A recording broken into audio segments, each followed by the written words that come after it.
Have you ever felt like love is the missing piece that would finally complete your life?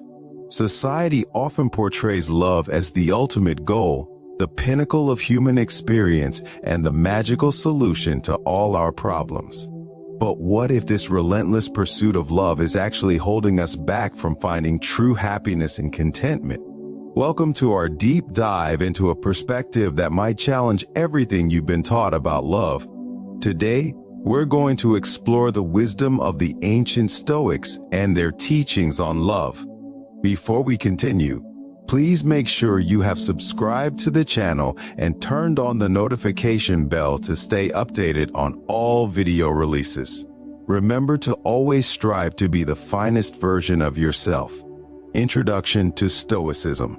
Stoicism, a school of philosophy founded in the 3rd century BC, teaches that virtue is the highest good and is based on knowledge. The wise live in harmony with the divine reason that governs nature.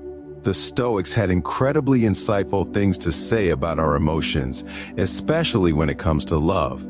They believed that our emotions should not rule us. Instead, we should understand and manage them. But what does this ancient wisdom have to do with our modern pursuits of love?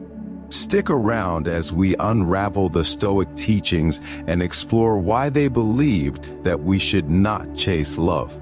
Influential Stoic thinkers on love. To understand the Stoic perspective on love, it's important to look at the teachings of some of its most influential thinkers. Seneca, Marcus Aurelius and Epictetus. Seneca, a prominent Stoic philosopher, wrote extensively about emotions, including love. He believed that love is a natural and necessary part of life, but warned against allowing it to consume you. To Seneca, love, like all emotions, must be moderated and controlled. It should not become an obsession that diverts us from our path towards virtue and wisdom. Marcus Aurelius, the Roman emperor and a devoted Stoic, echoed similar sentiments in his famous work, Meditations. He stressed the importance of maintaining control over our emotions, reminding us that we have the power to shape our perceptions and responses. Epictetus, a former slave-turned-philosopher, taught that our tranquility depends on distinguishing between what we can control and what we cannot. While we cannot control whether someone else loves us, we can control how we respond to these feelings. The concept of preferred indifference at the heart of Stoicism is the concept of preferred indifference. These are aspects of life that are not inherently good or bad but can contribute to a good life if used correctly. Love, to the Stoics, falls into this category. It's not a virtue in itself, nor is it something inherently evil. Rather, love is something that can add value to our lives, but it should not be our ultimate goal or determine our happiness. This perspective is radical, especially when contrasted with the narratives that often tell us that love is the ultimate source of happiness and fulfillment. The Stoics believed that true peace comes from within, not from external factors, not even from love itself. The problem with chasing love. When we say chasing love, we mean making the search for a romantic partner the primary goal in life. This relentless pursuit often excludes other important aspects of personal development. When we're chasing love, we're constantly seeking someone else to complete us, to fulfill us, and to give our life meaning. On the surface, this might not seem problematic. After all, love is a beautiful and enriching part of human experience. But diving deeper, this mindset can lead to several issues. 1. Dependence on others for happiness. When we chase love, we often attach our sense of self-worth and happiness to whether or not we're in a romantic relationship. Being single may make us feel incomplete or as though we're failing. However, the Stoics would argue that this is a misplaced source of value. They believed in finding contentment within oneself rather than looking for it in external factors. 2. Neglect of personal growth. Focusing too much on finding love can lead us to neglect other important aspects of our lives, such as personal growth, passions, and friendships. We can become so absorbed in our pursuit that we lose ourselves, our individuality, and the qualities that make us unique.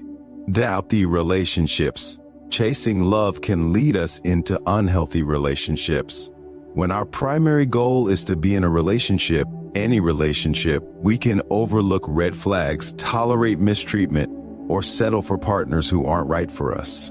Desperation for love can make us lose sight of what a healthy, respectful, and fulfilling relationship should look like. Endless, unsatisfying pursuit, constantly looking for love, means always living in the future, always looking for the next thing. We're never present, never satisfied with what we have now. Stoic lessons on love. As Seneca said, "He who is everywhere is nowhere." Chasing love can lead to a life of discontent, constant striving, and ultimately, unhappiness. But this doesn't mean the Stoics were against love. On the contrary, they valued it but advocated for a different, more mindful approach. Epictetus on control. Epictetus taught that we must distinguish between the things we can control and those we can't. Love falls into the latter category.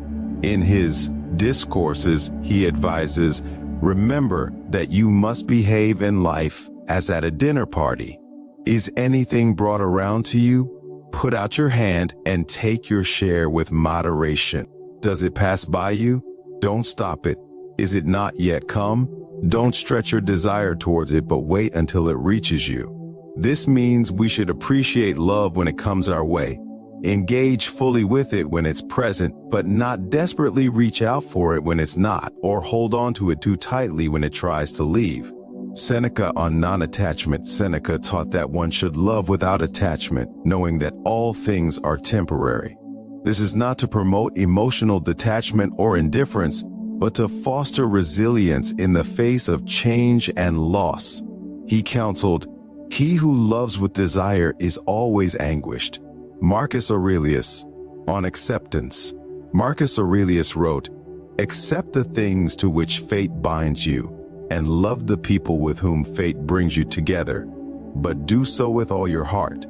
This advice encourages us to engage wholeheartedly with love when it enters our lives, but to do so without clinging or desperation. A real-life scenario. Applying Stoic principles to love. To better understand how Stoic principles can be applied to modern life, let's take the real-life example of Emily, a young professional in her late 20s who has been searching for a meaningful romantic relationship for several years. She often feels incomplete without a partner and believes that finding love will bring her ultimate happiness. This belief has led her to prioritize dating over other aspects of her life, such as her career, hobbies, and friendships. Despite her efforts, she has faced several heartbreaks and unfulfilling relationships, leaving her feeling more discontented and anxious. Now let's look at her strategy to apply Stoic principles in her life. 1. Self-awareness. Emily begins by reflecting on her patterns and behaviors. She realizes that she has been constantly seeking validation from her relationships and has jumped from one relationship to another out of fear of being alone. She acknowledges that her happiness has been overly dependent on her relationship status. Example: Emily starts journaling her thoughts and emotions to better understand her patterns. She writes about her past relationships, what she was seeking in them, and how they made her feel. 2. Self-love. Emily decides to shift her focus from seeking love externally to cultivating it within herself. She starts practicing self-care activities that she enjoys, such as painting, hiking, and reading. She also invests time in her career, aiming for a promotion she had previously neglected in her pursuit of a relationship. Example: Emily enrolls in a painting class she has always wanted to take. She also sets aside time each weekend for solo hikes, which help her reconnect with nature and herself. 3. Embrace solitude.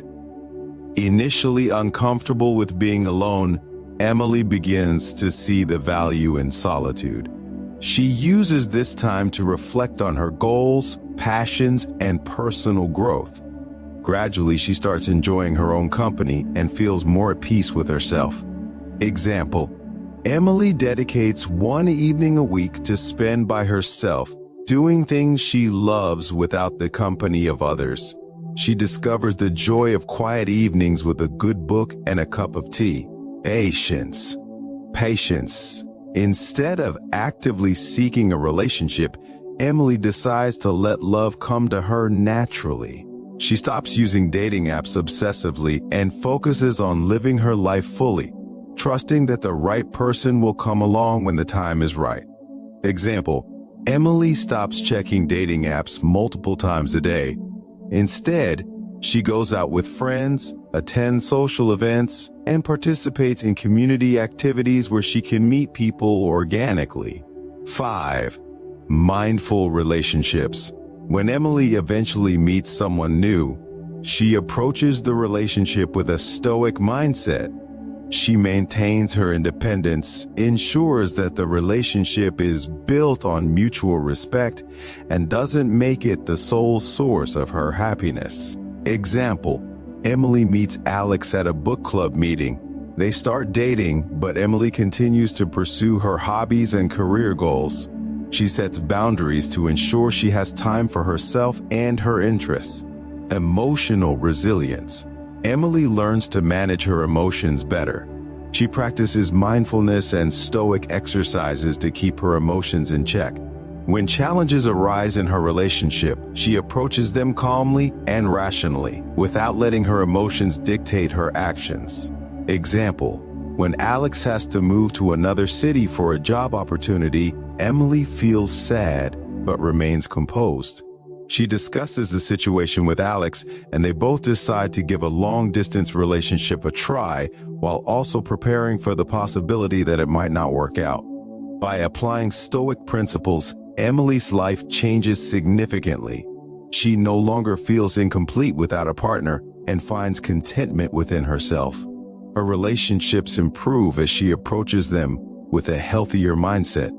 She experiences less emotional turmoil and more stability, regardless of her relationship status. Emily's journey illustrates how Stoic principles can lead to a more fulfilling and balanced life. By focusing on self-awareness, self-love, solitude, patience, mindful relationships, and emotional resilience, Emily transforms her approach to love and relationships. She learns that true happiness comes from within, not from external sources. This real-life example shows that adopting a Stoic perspective on love can lead to greater personal growth, stability, and contentment. Remember, this is a journey. There will be days when you'll struggle, and that's okay. Change takes time, but with each step you take, you're moving closer to a life of emotional resilience, self-fulfillment, and healthier relationships. The Stoics taught us that we can appreciate love when it's present, let go when it's not, and always maintain our inner peace and self-respect. As Seneca wisely said, "The man who is serene and tranquil is not the man who has fled from things, but who remains their master."